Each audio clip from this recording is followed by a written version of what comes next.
মাসের মধ্যে একদম বেড়া তৈরি হয়ে যাবে। তার আগে যারা পালাতে চান পালিয়ে যান। অনুপ্রবেশের বিরুদ্ধে কড়া বার্তা দিয়ে পশ্চিমবঙ্গে ক্ষমতায় এসেছে বিজেপি। ক্ষমতায় এসেও অনুপ্রবেশ ইস্যুতে কড়া পদক্ষেপ নিয়েছে তাদের সরকার। মঙ্গলবার বিধানসভায় রাজ্যপালের বক্তব্যের জবাবি ভাষণেও সেই অনুপ্রবেশ নিয়ে চড়া সুরে হুঁশিয়ারি শোনা গেল মুখ্যমন্ত্রী শুভেন্দু অধিকারীর গলায়। আপনাদের কেউ কেউ বলেছেন এসআইআর, কারা অনুপ্রবেশকারী কারা ভারতীয় একদম ক্রিস্টাল ক্লিয়ার। ধরো আর বিএসএফ কে দাও, নো জেল। আমাদের টাকাতে অন্নপূর্ণা যোজনা হবে, প্রধানমন্ত্রী সূর্য ঘর হবে, বার্ধক্য ভাতা বিধবা ভাতা বাড়বে, কিন্তু ওই লোকগুলোকে জেলের খাওয়ার কাপড় ওষুধ দিতে পারবো না। কোন ভারতীয়কে এতটুকু চিন্তা করতে হবে না, তিনি যে ধর্মের হন, যে সম্প্রদায়ের হন, যে দলেরই হন। রাজ্যে ক্ষমতায় আসার পর প্রথম মন্ত্রিসভার বৈঠকে বিএসএফকে জমি হস্তান্তরের সিদ্ধান্ত নিয়েছিল শুভেন্দু অধিকারী সরকার। 15 বছরের জটিলতা কাটিয়ে সীমান্তে কাঁটাতার বসাতে বিএসএফকে জমি হস্তান্তর শুরু হয়েছে ইতিমধ্যেই। অনুপ্রবেশকারীদের জন্য জেলায় জেলায় হোল্ডিং সেন্টার খোলা হচ্ছে, যা দেখে অবৈধভাবে ভারতে ঢুকে পড়া অনেকেই তড়িঘড়ি বাংলাদেশে ফেরার চেষ্টা শুরু করেছে। হাকিমপুর সীমান্তে দেখা গেছে ফেরার ভিড়। কিন্তু এতদিন এই পদক্ষেপ নেওয়া হয়নি কেন, সেই প্রশ্ন তুলেই বিধানসভায় দাঁড়িয়ে মমতা বন্দ্যোপাধ্যায়কে নিশানা করেন শুভেন্দু অধিকারী। ডেলি ওপারে পাঠাচ্ছি, থাকবে না কেউ, নিশ্চিন্ত থাকুন। কিন্তু ভোট ব্যাংকের জন্য আমরা এই জিনিস বরদাস্ত করব না।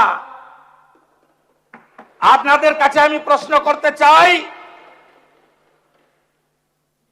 কেন বিএসএফ কে জমি দেননি? কেন জমি দেননি আপনি?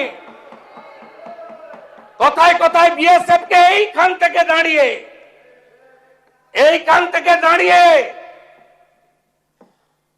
আগের মুখ্যমন্ত্রী বিএসএফ কে কদর্য ভাষায় আক্রমণ করেছে।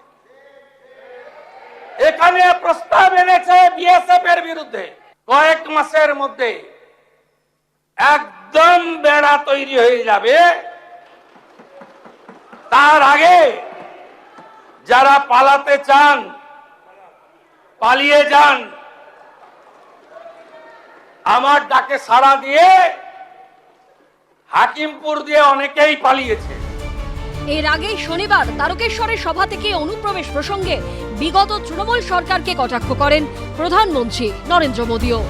पहले कांग्रेस, फिर लेफ्ट, फिर टीएमसी, दशकों तक पश्चिम बंगाल को सहेजने और संवारने की जगह इसे अवैध घुसपैठियों का अड्डा बनने दिया गया।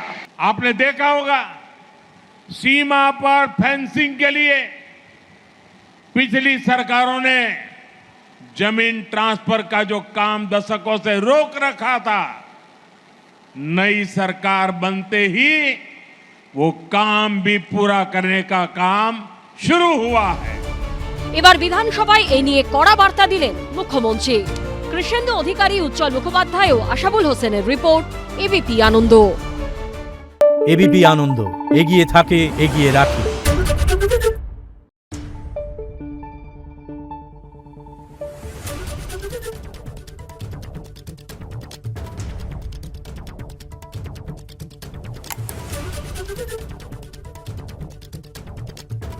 Thank you.